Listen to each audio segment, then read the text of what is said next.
Welcome back to the Harry Potter and the Philosopher's Stone on the PlayStation 1 Let's Play. In this part we are actually going to sneak into the Forbidden Corridor and check out what is going to happen in there, because that's the next place we're going to go. And remember, the Forbidden Corridor is forbidden to go into, as it says in its name, but still very dangerous, but we're still going to do it. And I'm going to save here because usually my game like stops in the Forbidden Corridor, like just stops. I need to save here just for the sake of it, for being careful. Well now, students aren't allowed in here, are they? There are things in the Forbidden Corridor that are not for the eyes of mere boys like you. No, no indeed. Dumbledore has ordered that no students are to enter this corridor. And don't go trying a secret passage. Mrs. Norris and I know them all. Now be off with you, before I have you expelled for wasting our time.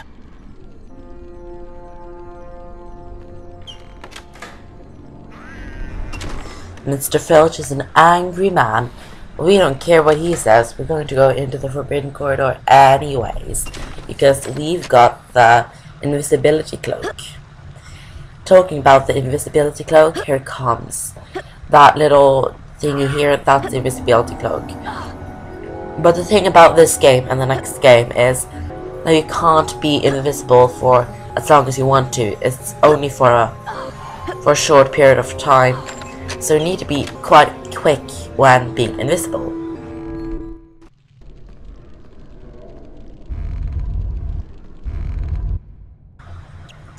And you need to collect keys to open the doors and stuff like that. So I would suggest being very quick and careful. That's what you're supposed to do.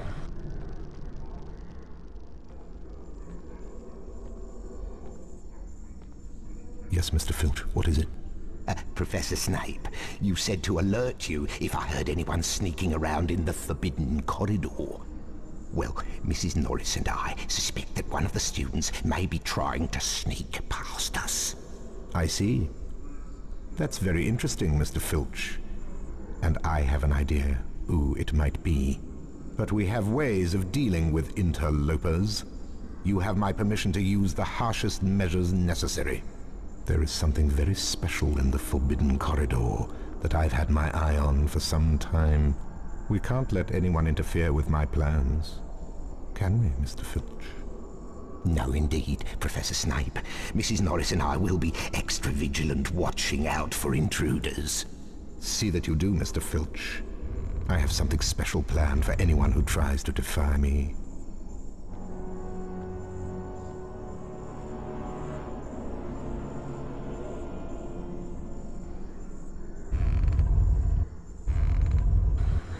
Something peculiar is happening here, guys. We are going to figure out about it later in the game, though. So this is going to be very interesting, isn't it? But onto the next room.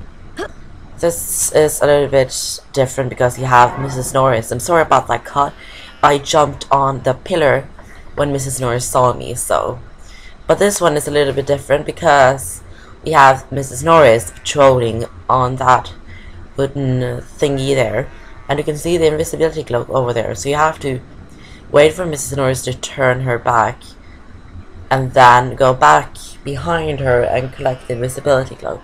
That's the way to do it, but I got a little bit late, so I have to wait for her to turn her back once again, and I'm losing my voice. That's not good.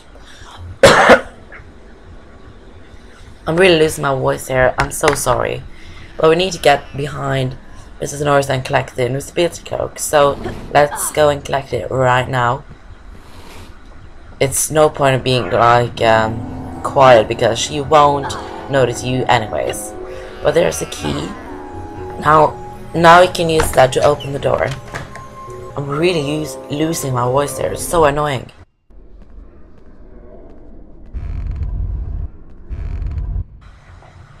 And he's gone through another secret passage. But we don't care, because we're going to continue. Oh, this one I don't like. sometimes when you jump from here over to the invisibility cloak, you fall down to Mrs. Norris, and it's just hell. So annoying. But now you can jump down and collect the key, which is down here. And then hurry up again to Mr. Filch, because he's standing by the door. Because we are going to open it, unlock it, and then go through it. And his ability cloak is gone.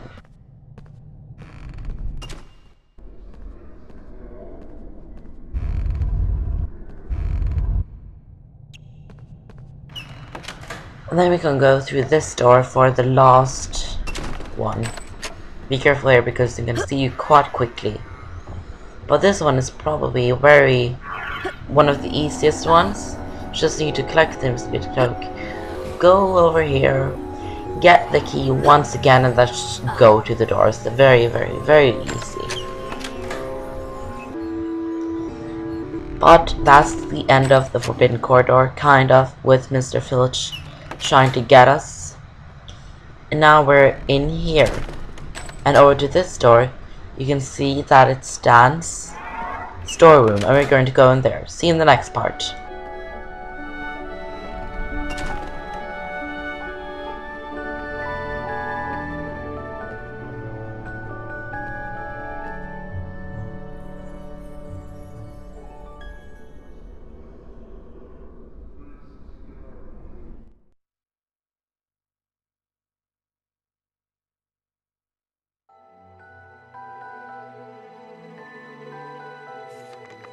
Reflected in the mirror of Erised were Harry's parents, James and Lily Potter. Harry stared hungrily back as though hoping to fall right through the glass and reach them. He was startled when a voice sounded behind him. Harry turned slowly about. So you, like hundreds before you, have discovered the delights of the mirror of Erised, said Professor Dumbledore. He went on to explain that the mirror showed nothing more or nothing less than the deepest, most desperate desire of our hearts, but that it would give neither knowledge nor truth. The mirror of Erised will be moved to a new home shortly, Dumbledore went on, adding ominously that if Harry ever came across it again, he would be prepared. But prepared for what? Thought Harry.